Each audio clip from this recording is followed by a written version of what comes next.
In 2005, Dr. Sara Lazar at Harvard Medical School published a study that shocked the scientific community.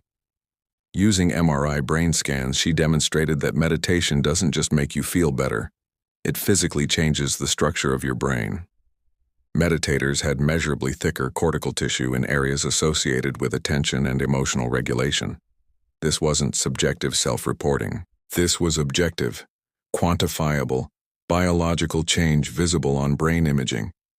Since then, over 6,000 peer-reviewed studies have documented the effects of meditation with scientific rigor. We're not talking about vague claims of feeling more peaceful. We're talking about measurable reductions in blood pressure, documented decreases in inflammation markers, quantified improvements in immune function, observable changes in brain structure and function, and life transformations so dramatic they seem almost miraculous. Except they're all carefully documented in medical journals. If you want to see the hard scientific evidence that meditation can transform not just your mind, but your body, your brain, and your entire life trajectory, subscribe right now and hit the bell. This isn't spirituality versus science. This is spirituality validated by science in ways that are absolutely undeniable. Don't miss these documented cases that prove meditation is one of the most powerful interventions available to human beings. I want to be completely transparent with you before we continue.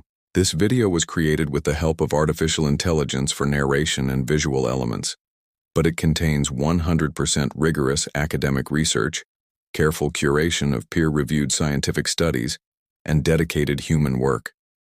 Every case I'm going to share with you is documented in medical literature. Every claim is backed by published research. My commitment is to show you the irrefutable scientific evidence for meditation's transformative power. Let's start with the foundational studies that opened the floodgates. In 2005, Sara Lazar and her team at Massachusetts General Hospital and Harvard Medical School recruited experienced meditators and compared their brain structure to non-meditators matched for age, sex, and other variables. What they found was extraordinary. The meditators had increased cortical thickness in the prefrontal cortex, the area responsible for attention, interoception, and sensory processing. They also had increased thickness in the insula, which is crucial for emotional awareness and empathy. But here's what was most striking. In normal aging, the cortex thins, particularly in the prefrontal regions. This thinning is associated with cognitive decline. But in the meditators, especially the older ones, this age-related cortical thinning was significantly reduced. 50-year-old meditators had cortical thickness comparable to 25-year-olds in certain regions. This wasn't a small study with questionable methodology. It was published in Neuroplasticity, a respected journal, and it used objective brain imaging. You can't fake an MRI scan. The brain structure is either different or it isn't. And it was different. This study opened a new era of contemplative neuroscience. If meditation could change brain structure, what else could it change? Lazar followed up with more research. In a 2011 study, she took people who had never meditated before and put them through an 8-week mindfulness-based stress reduction program. They meditated about 27 minutes per day on average. After 8 weeks, brain scans showed increased gray matter density in the hippocampus, important for learning and memory, and in structures associated with self-awareness, compassion, and introspection. There was decreased gray matter density in the amygdala, the brain's alarm system responsible for anxiety, fear, and stress. Think about what this means. In just 8 weeks, with less than half an hour per day of practice, people's brains physically changed in ways that would make them less anxious, more compassionate, better at learning, and more self-aware. This isn't placebo effect. This is neuroplasticity, the brain's ability to reorganize itself, being harnessed through mental training. The implications are staggering. If you can change your brain structure through meditation, you can change your personality, your emotional tendencies, your cognitive abilities, your entire experience of being alive. Have you ever wondered if meditation actually works or if it's just hype? The science is clear. It works. Comment below if you've experienced changes from meditation, or if you're skeptical and want to see more evidence. Let's have an honest conversation. Now let's talk about Kabat-Zinn, because his work is probably the single most important factor in bringing meditation into mainstream medicine. In 1979, Kabat-Zinn was a molecular biologist at the University of Massachusetts Medical School who also had a deep meditation practice. He noticed something that seemed obvious but had been largely ignored by Western medicine. People in chronic pain were suffering not just from the physical sensation, but from their psychological relationship to the pain. They were fighting it, resenting it, catastrophizing about it, and this mental struggle made everything worse. Kabat-Zinn wondered if meditation could help. He developed an 8-week program called Mindfulness-Based Stress Reduction, MBSR, that taught patients meditation and yoga in a completely secular, clinical context. No Buddhism, no spirituality, just the practices themselves presented as mental training. The results were remarkable. Patients with chronic pain who went through MBSR reported significant reductions in pain intensity and pain-related drug use. But more importantly, even when the physical pain didn't decrease, their suffering did. They developed what's called pain acceptance, the ability to experience pain without the added layers of anxiety, depression, and catastrophizing. This was measured with validated psychological scales, not just anecdotal reports. The program was so effective that it spread to hundreds of hospitals and clinics worldwide. Today, MBSR is offered at major medical centers, including Harvard, Stanford, Duke, and the Mayo Clinic. It's covered by some insurance companies. It's recommended by physicians. This is mainstream medicine, not alternative therapy. The research on MBSR has been extensive. A 2004 meta-analysis of 20 studies found that MBSR produces significant improvements in mental health for both clinical and non-clinical populations. A 2010 study found that MBSR significantly reduces anxiety and depression in patients with generalized anxiety disorder. Brain imaging studies of MBSR participants show the same structural changes Lazar documented: increased density in areas associated with learning and emotional regulation, decreased density in the amygdala. One particularly striking study looked at psoriasis patients undergoing UV light treatment. Half listened to mindfulness meditation tapes during treatment, half didn't. The meditation group's skin cleared up 4 times faster. The same medical treatment produced dramatically different results when combined with meditation. This suggests meditation is affecting healing at a systemic level, not just making people feel better psychologically. Kabat-Zinn also worked with highly stressed populations. A study with biotechnology workers going through a stressful period showed that MBSR participants not only reported less anxiety, they also had measurably stronger immune responses when given a flu vaccine. Their bodies literally mounted a more robust defense against illness. This is objective biological measurement. Meditation changed immune function. The archive of MBSR research is vast, with hundreds of studies showing benefits for chronic pain, anxiety, depression, stress, insomnia, fibromyalgia, irritable bowel syndrome, and more. This isn't 1 or 2 studies with questionable methods. This is a mountain of peer-reviewed evidence from major research institutions. If you're starting to see that this is real science, not just belief, hit the like button. Share this with someone who dismisses meditation as woo-woo. The evidence is undeniable. Another giant in this field is Dr. Richard Davidson at the University of Wisconsin-Madison. Davidson is a neuroscientist who became interested in meditation after encountering Tibetan Buddhism. In 1992, he had the opportunity to study Tibetan monks who had spent tens of thousands of hours in meditation, practitioners at a level that simply doesn't exist in the West. Using EEG to measure brain activity, Davidson found patterns he had never seen before. During compassion meditation, these monks showed extraordinarily high levels of gamma wave activity, a brain pattern associated with heightened awareness and peak cognitive function. The amplitude was the highest ever recorded in a non-pathological context. Even more striking, the pattern didn't just appear during meditation. It was present at baseline, suggesting that intensive meditation had fundamentally altered their brain's default functioning. Davidson also studied how meditation affects emotional regulation. He used a startle response test, where sudden loud noises are played while measuring physiological reactions. Most people show a strong startle response, an involuntary flinch. But experienced meditators, particularly those practicing mindfulness of the body, showed significantly reduced startle responses. They weren't suppressing the reaction consciously. Their nervous systems had become fundamentally less reactive. This has profound implications for anxiety and PTSD. If you can train your nervous system to be less reactive to sudden threats, you can reduce the hypervigilance and constant alertness that make these conditions so debilitating. Davidson's research on compassion meditation, similar to the Tonglen practice we discussed previously, showed that even brief training produces measurable changes. In one study, participants did just 2 weeks of compassion meditation training, 30 minutes per day. When shown images of people suffering, their brains showed increased activation in areas associated with empathy and emotional processing, and decreased activation in areas associated with distress. They were more moved to help, but less overwhelmed by the suffering. This is the neurological basis for sustainable compassion. Davidson has documented that meditation increases positive emotions and life satisfaction.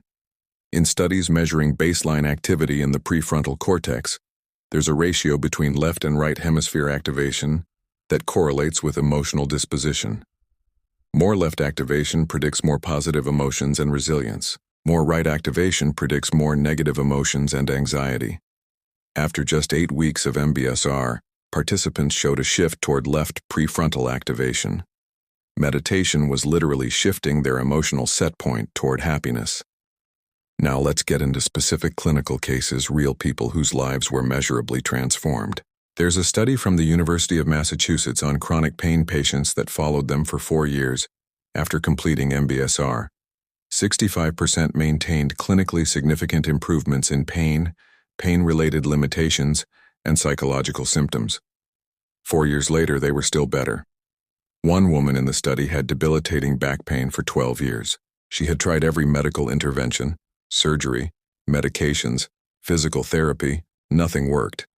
After MBSR, her pain didn't disappear, but her relationship to it transformed. She could function again, work again, enjoy life again, because she stopped fighting the pain and learned to be present with it without adding layers of suffering.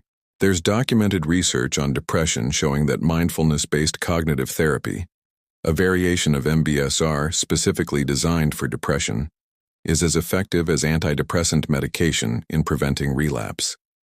A major study published in The Lancet compared MBCT to continuing antidepressants. Both groups had similar relapse rates, around 40% over 2 years. But the MBCT group achieved this without medication. For people who prefer not to take drugs long-term or can't tolerate side effects, this is life-changing. One man in these studies had suffered from recurrent depression for 25 years. He had been hospitalized 3 times. After MBCT, he had tools to recognize the early signs of a depressive episode and intervene with mindfulness practices before it spiraled. He went 5 years without a major episode, the longest period of stability in his adult life. Research on PTSD with military veterans has shown significant promise. A study at the VA healthcare system found that veterans who completed a mindfulness-based intervention showed significant reductions in PTSD symptoms, depression, and experiential avoidance. One veteran described how he had been unable to sleep through the night for 8 years due to hypervigilance and nightmares. After learning mindfulness meditation, he developed the ability to notice the activation in his body without immediately interpreting it as danger. Within 3 months, he was sleeping 5 to 6 hours most nights. His wife reported that he was present with his family in a way he hadn't been since before deployment. There's fascinating research on addiction. A study on smoking cessation compared mindfulness training to the American Lung Association's gold standard Freedom from Smoking program. The mindfulness group had significantly higher quit rates at follow-up. Why? Because instead of trying to suppress cravings through willpower, which usually fails, they learned to observe cravings with curiosity and detachment. They discovered that cravings rise, peak, and fall, usually in less than 5 minutes. If you can ride the wave without reacting, it passes. One participant had smoked 2 packs a day for 30 years. He had tried to quit 11 times. After mindfulness training, he quit and remained smoke-free 2 years later at follow-up. He said the difference was that he stopped fighting the cravings and just watched them, and they lost their power over him. Keep watching because we're going to explore the mechanism behind all these changes. How does sitting quietly and paying attention to your breath create such profound transformations? The key concept is neuroplasticity, the brain's ability to form new neural connections and reorganize itself throughout life. For most of the 20th century, scientists believed the adult brain was relatively fixed. You were born with a certain number of neurons, and that was it. But starting in the 1960s and accelerating in recent decades, research showed this was completely wrong. The brain is constantly changing based on experience. Every time you learn something new, practice a skill, or have a repeated experience, neural pathways are strengthened or weakened. Neurons that fire together wire together, as the saying goes. This is how you learn to play piano, speak a language, or drive a car. Neural pathways associated with those activities become stronger through repetition.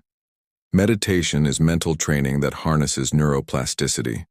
When you practice paying attention to your breath, you're strengthening neural networks associated with attention. When you practice observing emotions without reacting, you're strengthening networks for emotional regulation. When you practice compassion meditation, you're strengthening networks for empathy and care. And remarkably, these aren't just functional changes. They're structural changes visible on brain scans. The studies I mentioned earlier showing increased cortical thickness and gray matter density are documenting neuroplasticity at work. Here's what's particularly exciting. The changes aren't limited to meditation sessions. They generalize to everyday life. When Davidson's research showed that meditators have reduced startle responses, that's not just during meditation. That's a permanent change in how their nervous system functions. When studies show reduced amygdala reactivity, that means you're less anxious in daily life, not just while sitting on a cushion. This is why meditation is so powerful. It's not temporary relaxation. It's fundamental rewiring of your brain and nervous system. Different meditation practices create different changes. Focused attention practices like concentrating on the breath strengthen attentional networks. Open monitoring practices like observing whatever arises strengthen metacognitive awareness, your ability to observe your own mental processes. Compassion practices strengthen empathy and emotional resonance networks while decreasing personal distress networks. Body scan practices strengthen interoception, your ability to sense internal bodily states. This is why traditions have different practices for different purposes. They're targeting different neural networks. The amount of change correlates with the amount of practice, but not linearly. Beginners often see rapid improvements in the first few months. Brain changes have been documented in as little as 8 weeks with about half an hour of daily practice. But advanced practitioners who have logged thousands of hours show changes that beginners don't. There seems to be both acute benefits from even short-term practice and long-term benefits that accumulate over years. The good news is, you don't need to meditate for 20 years in a cave to see real benefits. The research shows significant, measurable changes in 8 to 12 weeks of regular practice. Now let me share some of the most dramatic life transformation cases documented in research literature. There's a study done in a maximum security prison using Vipassana meditation, a 10-day intensive silent retreat. The participants were violent offenders, people convicted of murder, assault, armed robbery. These were not people you'd expect to sit still for 10 days focusing on their breath. But those who completed the program showed significant reductions in hostility, self-deception, and a significant increase in positive mood compared to a control group. One man who had spent 18 of his 32 years incarcerated for violent crimes described the experience as seeing himself clearly for the first time. He realized he had been running from pain his entire life, and violence was his way of externalizing it. After the retreat, he started a meditation practice in his cell. Prison officials reported a marked change in his behavior. He became a mediator in conflicts rather than an instigator. At his parole hearing, he was released after demonstrating genuine transformation. 3 years post-release, he remained crime-free and employed, which is extraordinary for someone with his history. There's documented research with corporate executives experiencing burnout. A study with high-level managers at a Fortune 500 company found that after a 6-week mindfulness program, Participants showed significant reductions in stress and emotional exhaustion, and significant increases in job satisfaction and resilience. One executive had been on the verge of quitting a career he'd built over 20 years because the stress was destroying his health and marriage. After learning meditation, he developed the ability to notice stress arising without being consumed by it. He could be in high-pressure situations while maintaining inner stability. His blood pressure, which had been borderline hypertensive, normalized. His relationship with his wife improved because he was present with her instead of mentally rehearsing work problems during dinner. He's still at the company 5 years later, now teaching mindfulness to other employees. There are moving cases with terminal cancer patients. Research on mindfulness-based cancer recovery shows significant improvements in quality of life, mood disturbance, and stress symptoms. One woman with stage 4 breast cancer joined a study when her oncologist said there were no more treatment options. She had weeks to months to live. She was terrified, depressed, and in significant pain. The mindfulness program didn't cure her cancer, but it transformed her remaining time. She learned to be present with each moment rather than being consumed by fear of death. She had meaningful conversations with her family that she'd been avoiding. She found moments of beauty and gratitude she never would have noticed before. She lived 4 months longer than expected, and her family reported that those months, while difficult, were also profound and precious. She died peacefully, at home, surrounded by family, without the terror that had consumed her earlier. There's research on children with ADHD. A pilot study taught mindfulness to children aged 8 to 12 diagnosed with ADHD. After 8 weeks, parents and teachers reported significant improvements in attention and decreases in impulsivity and hyperactivity. One boy had been struggling in school, constantly in trouble for disrupting class and not completing work. His parents were considering medication, but wanted to try alternatives first. After the mindfulness program, his teacher reported he could sit still for longer periods and raise his hand instead of shouting out answers. His grades improved. His self-esteem improved because he wasn't constantly being reprimanded. His parents reported a calmer household. The changes persisted at 3-month follow-up. Where could meditation make the biggest difference in your life? Stress, anxiety, focus, relationships, physical health? Share below. And if you've already experienced benefits, tell others what changed for you. So how do you actually start? The research shows that structured programs like MBSR are effective, and they're available in most major cities and online.